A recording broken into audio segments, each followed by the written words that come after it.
Star-studded ang gabi ng parangal na ginanam kamakailan sa 53rd Box Office Entertainment Awards. Pinangunahan ni Pops Fernandez, Jasmine Curtis Smith at Christian Bautista ang hosting duties. Habang dagsa naman ang mga bigating bituin mula sa iba't ibang istasyon. Spotted sa red carpet at awards night sina Coco Martin, Jericho Rosales, Marian Rivera, Atasha at Andres Mulak, John Estrada at Alden Richards na tumanggap ng prestihiyosong parangal.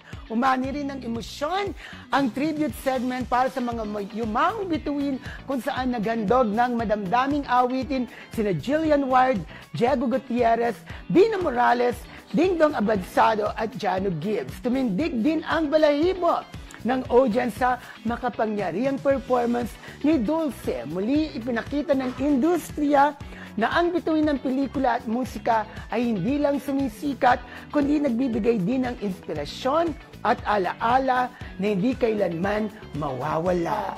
Isa sa mga sa posthumous award, di ba? Sobrang talaga, tumindig yung balahibo ko din kay Diego, di ba? Habang kinakanta niya yung Ikaw ang Super, ang title no? Ikaw ang superstar ng buhay ko, di ba? At saka, siyempre, yung Iingatan Ka, si Jillian Ward, very touching din yung kanyang rendition. Of course, di ba, sabi nga namin sa'yo, si Dingdong Abansado rin, napakahusay din.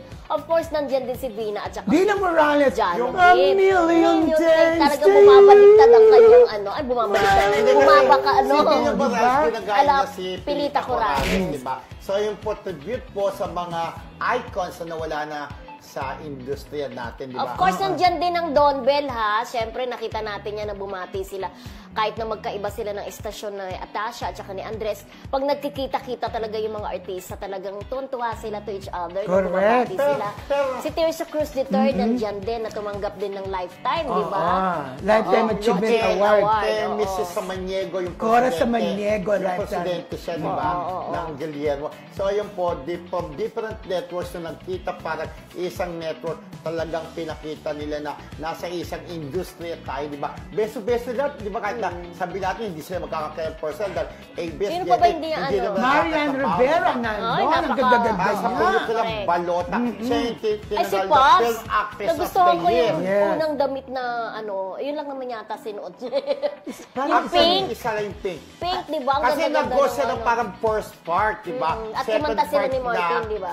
Second part na sila si Jasmine Curtis, di ba? Yes. Pero talagang star-studded to. Congratulations po sa producer, Tita Tess Celestina, di ba? Yes, at syempre, ang bumubuo ng Guillermo Mendoza Memorial Foundation. Scholarship Foundation. Okay. Ba't sila ginagawa nila ng Guillermo Foundation, no? Okay. Shortcut na yun. Shortcut na yan. Kaya Okay. congratulations po sa lahat ng winners. Alden, Catherine, Kim Pao din, syempre.